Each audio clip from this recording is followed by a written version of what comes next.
الحمد للہ رب العالمین والصلاة والسلام علی رسولہ الکریم اما بعد فاعوذ باللہ من الشیطان الرجیم بسم اللہ الرحمن الرحیم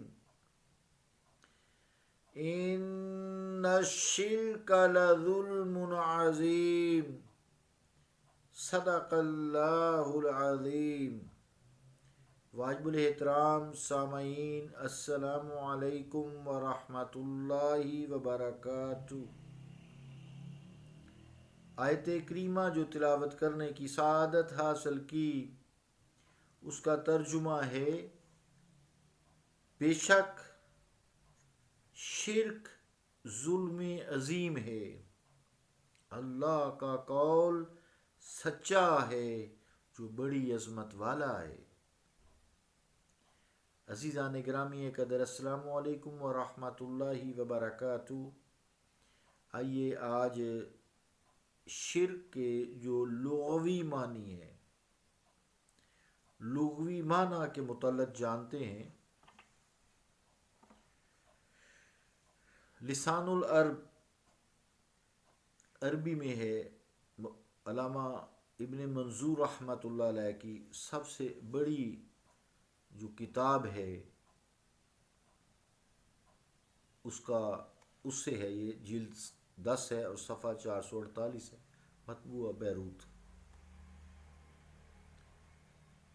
تو علامہ ابن منظور رحمۃ اللہ علیہ فرماتے ہیں الشرکۃ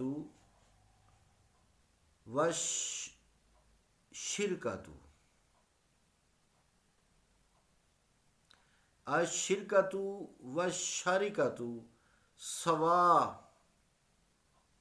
مخالطۃ الشریکین یقال اشترکنا بمعنی تشارکنا وقد اشترک الرجلان وتشارکا وشارک احدہما الآخر۔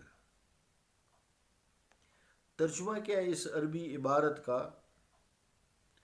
لسان العرب لغت کی سب سے بڑی کتاب ہے، تو علامہ ابن منظور نے جو شرک کی تعریف کی ہے، لغوی معنی بتائے ہیں، اس کا ترجمہ یوں ہے عربی عبارت کا کہ شرک اور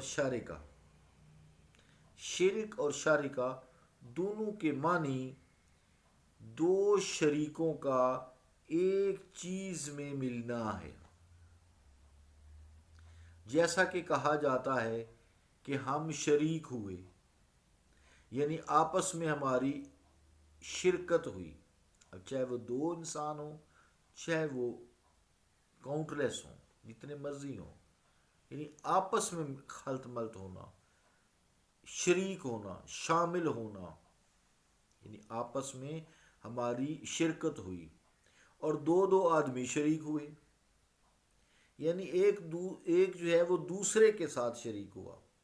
جیسے کھانا ہوتا ہے نا، کھانا کہیں رواج یا لنگر شریف ہوتا ہے تو وہ عام طور سے اس طرح کرتے ہیں کہ کھانا جب بٹتا ہے تو ایک بڑے برتن میں سالن ڈال دیتے ہیں اور روٹی ہاتھ میں یا چنگیر جسے کہتے ہیں کسی پلیٹ وغیرہ میں دے دیتے ہیں۔ تو اس سالن میں روٹی اپنی اپنی ہے، لیکن سالن میں دو بندے شریک ہیں، یعنی پلیٹ ایک ہے، اس کے میں دو بندے شریک ہیں جو کھا رہے ہیں۔ یہ اب آسان ہو گیا، یعنی ایک دوسرے کے ساتھ شریک ہوا۔ غالباً آسان تعریف کر دی حضرت علامہ ابن منظور رحمۃ اللہ علیہ نے۔